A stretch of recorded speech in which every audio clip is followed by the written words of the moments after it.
Assalamualaikum warahmatullahi wabarakatuh.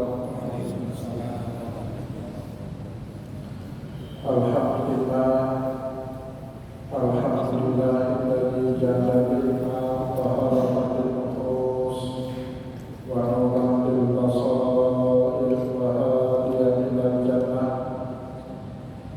Asyhadu an la ilaha illallah wahdahu la syarika lah wa asyhadu anna Muhammadan abduhu wa rasuluhu shahibul burhan. Allahumma shalli wa sallim ala rasulika karim Muhammad sallallahu alaihi wasallam wa ala alihi wa ashabihi wa man tabi'ahum bi ihsanin ila yaumiddin. Summa amma ba'du. Puji dan syukur senantiasa dan tidak pernah bosan-bosannya kita panjatkan kehadiran Sang Maha Pencipta Allah Subhanahu wa Ta'ala yang dengan limpahan karunia-Nya, rahmat-Nya, hidayah-Nya serta anugerah-Nya kepada kita semua, kita kembali masih diberi kesempatan, kesehatan dan usia panjang oleh Allah untuk sama-sama dan senantiasa mematikan diri kita di jalannya dengan menjalankan segala perintahnya dan menjauhi semua larangannya. Salawat diri salam juga tidak pernah lupa kita aturkan kepada junjungan alam Nabi besar Muhammad sallallahu alaihi wasallam, di mana beliau telah bersabda dalam sebuah hadis, "Man sabata tariqan yaltamisu fihi ilman sahhalallahu lahu bihi tariqan ilal jannah." Barang siapa yang meniti sebuah jalan menuntut ilmu agama Allah, maka niscaya Allah Subhanahu wa Ta'ala memudahkan baginya jalan menuju ke surga Allah.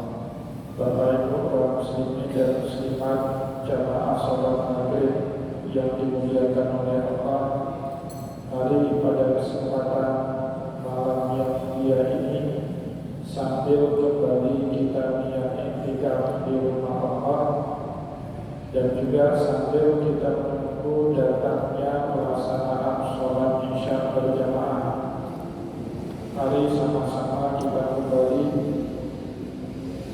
melanjutkan pengajian kita pada kesempatan malam ini, di mana pada malam ini kita kembali akan menyampaikan tarhib wa tarhib daripada persiapan kita untuk melaksanakan amal puasa di bulan suci Ramadan. Bapak Ibu yang dimuliakan oleh Allah, memulai pembahasan kita pada malam ini, saya mengutip sebuah sabda Rasulullah sebagaimana yang diriwayatkan kepada kita di dalam kitab Qur'anul Nasihin, di mana di dalam kitab tersebut diriwayatkan bagi kita Rasulullah sallallahu alaihi wasallam bersabda, "Man fariha bi qudumi Ramadan faqad harrama Allahu jasadahu 'ala niran." Barang siapa yang berbahagia dengan kedatangan bulan suci Ramadan, maka telah baik di alam barzakh maupun di alam akhirat Allah Subhanahu wa Ta'ala mengharamkannya, baik dari siksa alam kubur maupun dari siksa api neraka. Oleh sebab itu, Bapak Ibu yang dimuliakan oleh Allah, bentuk persiapan yang paling sederhana sebagaimana yang disampaikan oleh para ulama kepada kita dalam menyambut kedatangan bulan suci Ramadan, yaitu kita berbahagia hati. Tidak ada boleh yang merasa susah, tidak ada boleh yang merasa bersih dengan kedatangan bulan suci Ramadan. Semua orang yang beriman sepatutnya menanti-nanti, menunggu-nunggu, bahkan juga dia harus berbahagia jika Allah Subhanahu wa Ta'ala kembali memanjangkan umurnya sehingga bisa melaksanakan ibadah di bulan suci Ramadan. Itu sikap yang pertama yang diharuskan oleh baginda Rasulullah SAW kepada setiap kita umatnya untuk dimiliki dalam menyambut bulan suci Ramadan. Maka oleh karena itu Bapak Ibu yang dimuliakan oleh Allah, mulai malam ini dan seterusnya kita bertanya-tanya pada diri kita sendiri, apakah kita termasuk dari kalangan umatnya Nabi Muhammad yang berbahagia dengan datangnya bulan suci Ramadan, atau sebaliknya kita termasuk umat Nabi Muhammad yang tidak merasa rasa apapun dengan kedatangan bulan suci Ramadan. Alhamdulillah min zalik, jika ada di antara kita orang yang beriman justru membenci kedatangan bulan suci Ramadan. Oleh juga sebab itu, menjelang akhir dari bulan suci Ramadan nantinya, dulu Rasulullah SAW pernah menyampaikan kepada para sahabatnya di akhir-akhir menjelang bulan, di akhir-akhir menjelang berakhirnya bulan suci Ramadan, Rasulullah SAW berkata kepada para sahabatnya, "Lau kuntum ta'lamuna ma fi Ramadan, la tamannawna sa'atil Ramadan." Jikalau kita mengetahui apa saja fadilah, apa saja anugerah, apa saja karunia yang Allah Subhanahu wa Ta'ala berikan di bulan suci Ramadan, maka niscaya kita akan meminta 1 tahun penuh semuanya dijadikan oleh Allah Subhanahu wa Ta'ala sebagai bulan suci Ramadan. Itu Bapak Ibu yang dimuliakan oleh Allah, sikap pertama ini yang harus dimiliki oleh semua kita orang yang beriman menjelang bulan suci Ramadan. Yang kedua, Bapak Ibu kaum muslimin yang dimuliakan oleh Allah, di dalam kitab Zadul Ma'ad diberitahu kepada kita selain persiapan yang seperti rasa bahagia yang harus kita miliki menjelang bulan suci Ramadan, juga dibutuhkan persiapan fisik ya, agar badan sehat bisa menjalankan ibadah apapun yang telah Allah maupun Rasulullah SAW syariatkan di bulan suci Ramadan. Kita tahu bersama ibadah puasa ini termasuk ibadah fisik.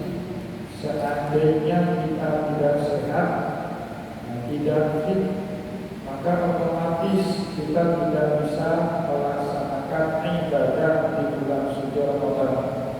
Itulah kemudian membuat para ulama mengatakan persiapan yang kedua yang harus dimiliki oleh setiap kaum muslimin, persiapan fisik. Jadi kalau Bapak Ibu masih ada yang kurang sehat atau masih ada tubuhnya yang perlu diobati, masih ada penyakitnya yang perlu disembuhkan, maka inilah kesempatannya 1 minggu menjelang masuknya kita ke bulan suci Ramadan. Kita sembuhkan penyakit apapun kita obati sakit kepala kita obati penyakit batuk kita segera sebelum tibanya bulan suci Ramadan. Maka oleh Imam Ibnu Qayyim beliau berkata, as-sihhatu wa rahatu daru al-na minal kunusi wal maut.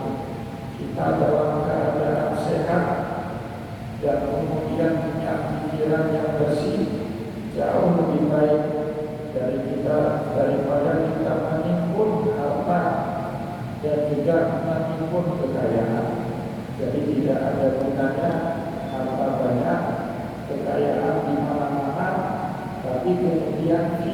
kita tidak sehat, tidak bisa makan ini, tidak bisa makan itu. Kalau minum sesuatu harus pilih-pilih yang manis, tidak lagi bisa minum.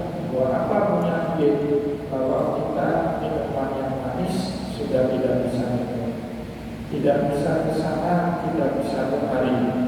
Maka Rasulullah SAW dalam sebuah hadis mengatakan as-sihhatu tajun ala ru'usi kulli usaha la ya'lamuha illa Allah. Sejatinya, hakikatnya, kesehatan itu sebuah mahkota yang Allah Subhanahu wa Ta'ala letakkan di atas kepala semua orang yang sehat. Tetapi sayang beribu sayang, kata Rasulullah SAW, mahkota itu tidak disadari, mahkota itu diabaikan, bahkan mahkota itu sering dicuekkan oleh orang-orang yang sehat dan cuma sadar adanya mahkota di atas kepala kita itu saat kita sedang dalam keadaan sakit. Kalau lagi sehat sekarang, Bapak Ibu, kita tak sadar kalau di atas kepala kita itu ada sebuah mahkota berbentuk kesehatan yang Allah berikan kepada kita. Baru kita sadar betapa pentingnya kesehatan tersebut pada saat kita sakit, pada saat kita tidak bisa puasa di siang hari bulan suci Ramadan, pada saat kita tidak bisa tarawehan di malam bulan suci Ramadan, pada saat kita tidak bisa buka puasa bersama dengan keluarga, pada saat kita tidak bisa sahur bersama anak dan istri kita. Di situ baru Bapak Ibu kaum muslimin dan muslimat yang dimuliakan oleh Allah, sadarlah kita kalau kesehatan itu ternyata segala-galanya. Maka Rasulullah SAW memastikan kepada kita, siapapun yang rajin berpuasa pasti badan dan fisiknya akan sehat. Kata Nabi Muhammad dalam hadis yang lain, sumu tasihu, berpuasalah kalian maka kalian akan sehat. Kalau kita berpuasanya mengikuti aturan-aturan syariat dan juga mengikuti sunnah-sunnahnya Rasulullah, maka sebanyak apapun kita berpuasa, maka kita akan baik-baik saja. Kata Nabi misalnya dalam salah satu hadisnya, tasahharu fa inna fi sahuri barakah, puasa dan bersahurlah kalian. Maka kalau kita puasa tapi bersahur, itu namanya cari penyakit. Walaupun secara fikih, secara syariat sah ibadah puasa kita, karena sahur itu bukan bagian daripada rukun puasa, cuma sunnah daripada ibadah puasa. Tetapi Bapak Ibu kaum muslimin dan muslimat yang dimuliakan oleh Allah, kalau kita puasa tak bersahur, tentu tidak dijamin kita dalam keadaan baik-baik saja oleh Rasulullah. Maka itulah Nabi Muhammad SAW dalam hadis tadi berkata, tasahharu, bersahurlah kalian, fa inna fi sahuri barakah, karena sesungguhnya dalam sahur itu banyak keberkahan. Dengan kita sahur 15-20 atau paling lama 30 menit, kita sanggup menahan diri dari makan dan minum seterik apapun cuacanya, selama apapun kita berpuasa, selama kita bersahur. Dan sunnah yang diajarkan kepada kita saat bersahur itu bukan di malam hari, bukan juga pada jam 2 malam, bukan juga pada jam 3 malam. Sahur itu kata Nabi Muhammad sunnahnya ditakhirkan menjelang dikumandangkannya iqamah salat subuh. Sesuai dengan kesaksian Anas bin Malik, sahabat Nabi yang sering bersahur bersama dengan Rasulullah SAW. Kata Anas bin Malik, sebagaimana riwayatnya bisa kita baca di dalam Sahih Muslim,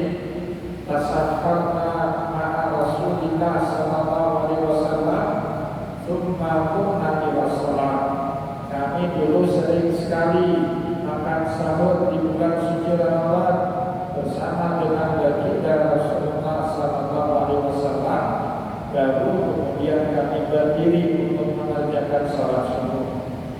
Maka seorang tabi'in, muridnya Anas bin Malik bernama Imam An-Nawawi, beliau bertanya kepada sahabat Nabi Anas bin Malik, "Kam dana baina dzalik?" Berapa kira-kira ukuran jarak di antara kalian makan sahur sampai kalian menunaikan ibadah salat subuh?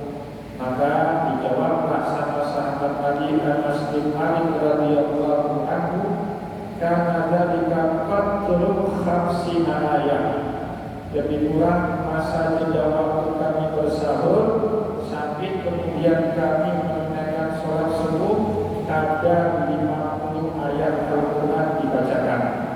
Jadi Nabi Muhammad SAW berhenti mengkonsumsi makan dan minum pada saat sahur kisaran 50 ayat Al-Quran dibacakan sampai kemudian dikumandangkan azan subuh. Maka oleh sebab itu Bapak Ibu, sunnahnya meskipun sahur ditakhirkan, tetapi tidak pada saat berhenti kita makan sahur saat mendengar azan sholat subuh, bukan di situ. Tapi sunnah yang dicontohkan kepada kita oleh Rasulullah pada saat kita makan sahur berhenti kadar 50 ayat Al-Quran dibacakan. Itu karena belum ada jam tangan. Kalau belum ada ukur waktu dengan jam seperti kita sekarang, kalau sekarang Bapak Ibu, kalau kita baca Al-Quran 50 ayat lebih kurang menghabisi waktu di 10 menit. Maka jarak antara berhentinya kita sahur atau yang disebut dengan sekarang istilah imsak dengan azan sholat subuh kisaran 7 sampai 10 menit bacaan Al-Quran. Kalau sekarang gampang Bapak Ibu. Pokoknya kalau sudah Bapak Ibu mendengar banyak ucapan selamat di radio, tandanya sudah masuk imsak. Pertama ucapan selamat dari Gubernur Aceh, selamat menjalankan ibadah puasa bagi seluruh masyarakat Aceh. Kemudian ucapan selamat dari Wali Kota Banda Aceh, selamat menjalankan ibadah puasa bagi seluruh masyarakat Kota Banda Aceh. Itu tandanya sudah masuk waktu imsak. Yang terakhir insya Allah dari Tengku Imam Cik Masjid Baitul Solihin boleh kan? Selamat menjalankan ibadah puasa bagi jamaah Masjid Baitul Solihin. Itu tandanya sudah imsak. Sunnahnya kita berhenti makan dan minum. Tapi Bapak Ibu, kalau belum ada yang sahur bagaimana? Anak muda biasanya tidurnya larut, asik main game, bangunnya telat, bangun sahur menjelang azan sholat subuh masih boleh makan dan minum. Kenapa? Karena firman Allah Subhanahu wa ta'ala di dalam Al-Quran, wa kulu washrabu hatta yatabayyana lakumul khaytul abyadu minal khaytil aswadi minal fajr. Makan dan minumlah kalian pada saat sahur sampai nampaknya garis putih di antara garis hitam, benang putih di antara benang hitam. Kenapa disebut benang putih?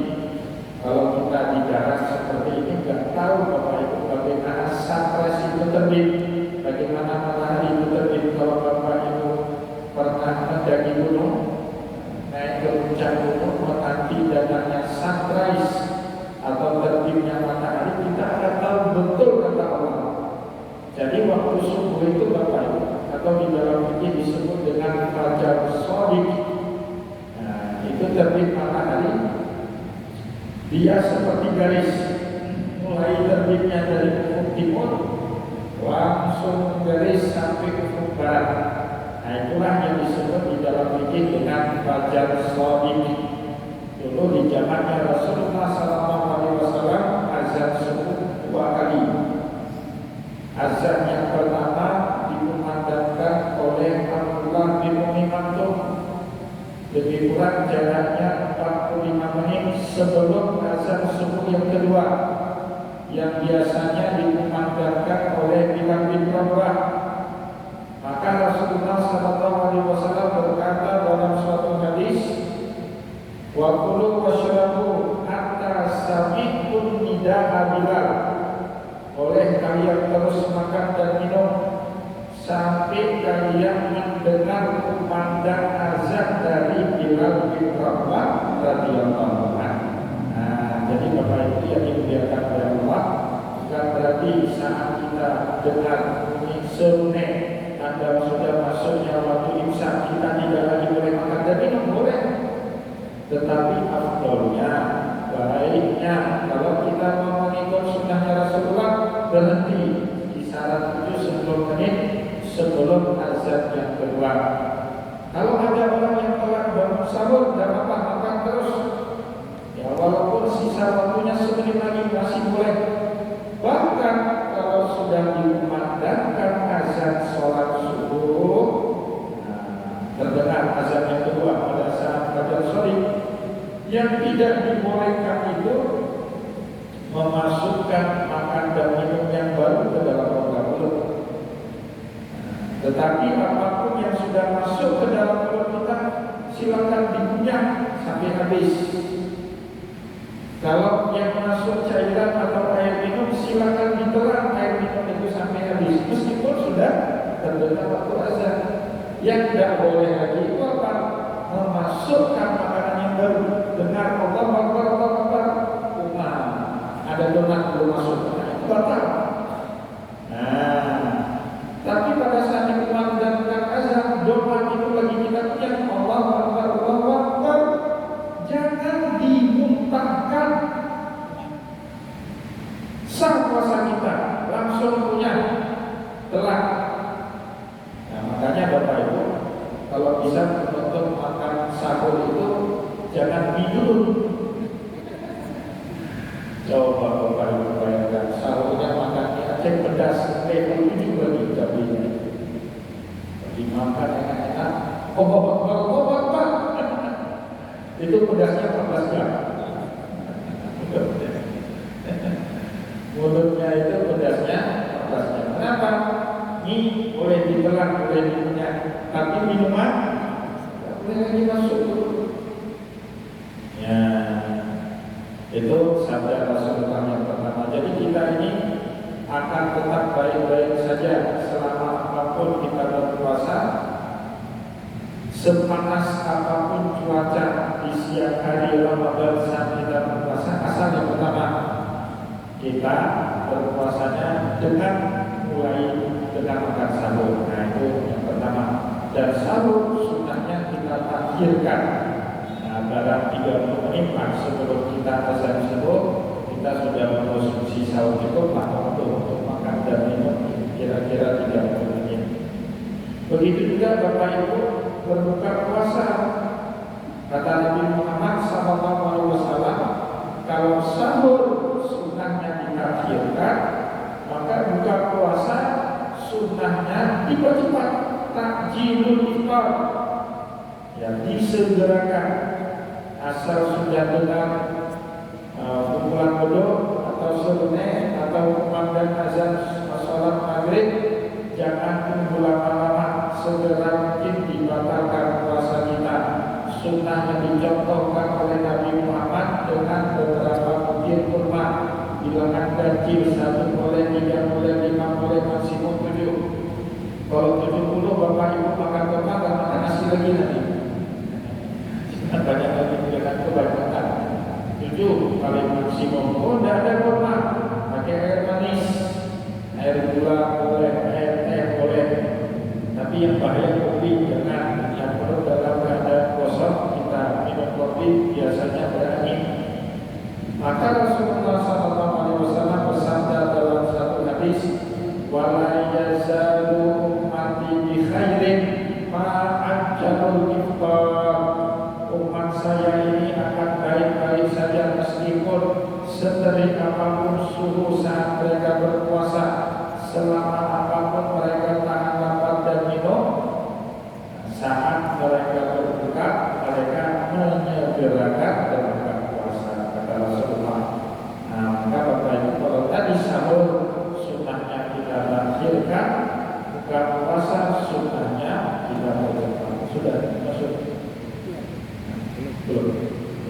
Kalau diingatkan, pas itu.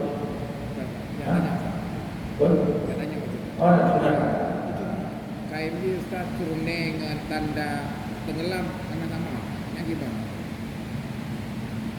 Ya, kalau sekarang kita sudah pakai hisab, jadi itu sudah menjadi ijma, ya semacam ijma. Ukur waktu sholat kita sekarang Bapak Ibu nggak lagi pakai peredaran matahari. Mengukur waktu berbuka puasa dan juga kapan kita imsak tidak lagi menggunakan kriteria matahari, tapi yang kita gunakan waktu hisab. Sekarang Bapak Ibu tadi sholat maghrib, namun atau buka kok atau belum? Kita pakai imsak, sudah pakai hisab, ya pakai ilmu hisab. Jadi ketika patokan ilmu hisab kita itu standarnya di Kota Banda Aceh apa? Masjid Raya Baitur Rahman. Biasanya Banda Aceh, Aceh besar itu satu kesatuan waktu.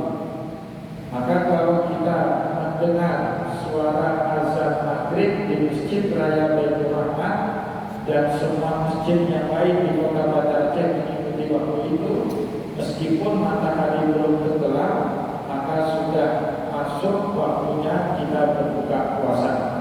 Dan sebenarnya Bapak Ibu, kalau pakai waktu hisab yang benar, saya bukan ahli ilmu hisab, tapi saya disajikan fakta yang sebenar-benarnya oleh orang yang ngerti ilmu hisab. Itu waktu sholat subuh kita kecepatan sekitar 8 menit.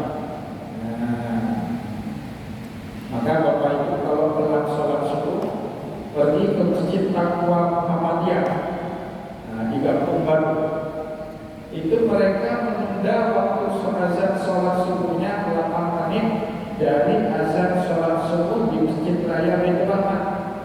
Kenapa? Karena waktu sholat subuh dalam ilmu hisab sekarang di Indonesia atau di Aceh tepatnya terlalu cepat. Beda azan maghrib dan Jakarta dengan Banda Aceh 1 jam. Beda azan maghrib Jakarta dengan Banda Aceh itu lebih kurang sekitar 1 jam. Tapi beda sholat subuh Banda Aceh Jakarta tak sampai 1 jam. Kalau Bapak Ibu pergi ke Kampung Gula, Batu Pucuk, untuk musimnya umat, beliau mentakhirkan sholat subuhnya. Sebagian jamaah tanya sama saya, ada sebagian jamaah yang sudah mengaji dengan kita, yang dibatasi kami itu dalam intensitas terlalu cepat kita sholat subuhnya. Maka saya menyarankan Bapak Ibu, kalau kita dalam hal sholat dan apa azannya dipercepat, tapi iqamahnya ditunda. Maka sebagian masjid yang tempat saya memberikan pengajian, jeda antara azan dan iqamah itu sekitar 15, bahkan ada yang 20 menit. Masjid Al-Hidayah di Mesra Agung itu jeda waktunya 20 menit antara azan dan iqamah sholat subuh. Masjid Lambu Al-Islahiyah jeda waktunya itu 16 menit antara azan dan iqamah. Jeda waktu Masjid Al-Furqan Berabi lebih kurang sama 16 menit antara azan dan iqamah sholat subuh. Kenapa? Karena memang Bapak Ibu menurut ilmu hisab sholat subuh kita kecepatan. Nah ini jadi ilmu. Jadi nanti kalau bapak-bapak telah bangun sahur karena 8 menit, ya alfin terus ke mazhab ini. Oh maaf, padahal ilmu yang hidup itu walaupun di masjid itu azan yang belum iqamah, maka terus asal ukuran waktunya 8 menit. Jadi orang-orang Muhammadiyah sudah pakai ilmu ini karena kecepatan azan sholat subuh di kita itu kecepatan harus ditunda sebentar. Tapi karena sudah ijma, jadi sudah disahkan sama pemerintah, berlaku kaidah hukum hakim yang khilaf. Setiap keputusan yang sudah diambil sama pemerintah, walaupun masih ada kila wa qala di tengah masyarakat, masih ada pendapat ini pendapat itu di tengah masyarakat, kita wajib mengikuti keputusan yang sudah diambil sama pemerintah. Sama Bapak Ibu seperti kejadian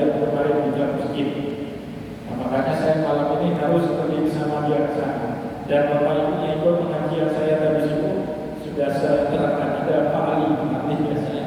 Itu Pak Ali. Jadi Bapak Ibu di masjid seminggu yang lalu ada jamaah kita meninggal dunia. Kebetulan saya saat sholat jenazah berada di samping pas di belakang imam. Tiba-tiba ada jamaah dari belakang. Itu wajib kalian lihat lemahnya di belakang. Belakang berkaki. Belakang bisa tidak berkaki. Maka jamaahnya di depan itu tanya, betul bukan Ustaz? Betul, sudah benar. Karena ibarat kitab ya di dalam kitab Asy-Syiah Al-Mujair ini disebut waktu dalam rasul dan kadi biji hati yasadir imam. Kalau naiknya laki-laki, maka kepala naik diletakkan sebelah kirinya imam. Sunnahnya tadi seperti ini. Wadzalika khilafun bima amila alaihi sunnah. Meskipun praktek yang dilakukan oleh kebanyakan orang pada hari ini berbeda dengan sunnahnya Rasulullah. Kebanyakan kita tak letak mayat itu sebelah kanan imam salah. Kalau mayat yang perempuan benar, kepalanya letaknya sebelah kanan imam. Tapi kalau mayatnya laki-laki, letak kepalanya sunnahnya sebelah kiri imam. Maka saat ditanya seperti itu saya bilang benar. Saya termasuk yang menggotong jenazah dibalikkan kepalanya sebelah kiri imam. Setelah itu sesaat kemudian ada seorang mufti, ulama beliau, anggota MPU, bahkan wakil ketua MPU. Beliau bilang, mana boleh kemana, belanja kemana? Dan bingung itu masyarakat, jemaah bingung. Saya apalah, siapa saya dibandingkan beliau? Mufti, wakil ketua MPU. Terus jemaah tanya lagi, ada Ustaz, ikuti mufti saya. Kenapa? Yang berwenang memberikan fatwa itu bukan saya. Meskipun dalam keadaan itu boleh jadi saya yang benar, tapi yang berwenang seperti sabdanya Rasulullah, la yuftin nasu ila salah satu, tidak berhak memberikan fatwa kepada orang lain kecuali 3 orang. Amir wa ma'murun, yang pertama dan yang kedua itu amir. Nah, kalau di Banda Aceh akhirnya wali kota. Ma'murun, siapa ma'murun? Orang yang diberikan SK sama wali kota untuk memberikan fatwa. Kalau di level provinsi, amir itu gubernur. Makmurnya siapa? Orang yang di SK-kan sama gubernur untuk memberikan fatwa. Saya ada SK itu. Nah, maka ketika beliau kasih fatwa, balik lagi ke kanan. Gimana Ustaz? Balik lagi ke kanan. Nah, saya juga ikut bermain. Setelah sholat saya diprotes, ada 5 orang jemaah protes. Saya tentu bukan pelan, anak pelan berubah. Cuma ke tempat masalah mayat atau mainan. Insya Allah orang umum tertepat. Nah, tadi Pak, maka sebelum pengajian kita luruskan. Nah, sikap saya yang benar yang pertama. Tapi kenapa saya balik jenazah? Karena diberikan fatwa oleh orang yang punya otoritas. Dan di dalam agama, kalau seorang yang sudah punya otoritas itu memberikan fatwa meskipun salah, kita wajib ikut. Hukumul hakim yang berkhilaf. Nah, begitu juga kalau Kementerian Agama nanti Pak sudah memberikan fatwa, sudah mengambil keputusan, sudah menandatangan jatuhnya bulan suci Ramadan tanggal 1 Maret misalnya. Nah, Bapak Ibu yang ahli hisab itu nggak boleh lagi ikut pendapatnya. Harus ikut keputusan pemerintah.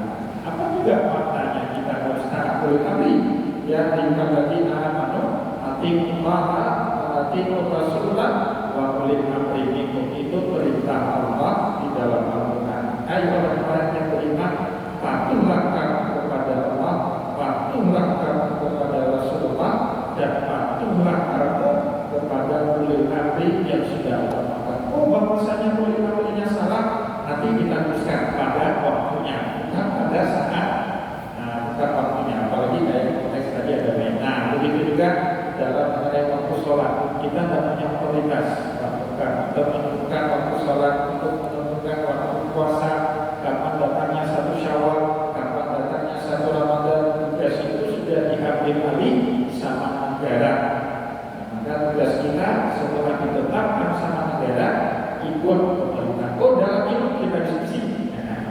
ilmu untuk apa itu kita diskusi seperti itu ya.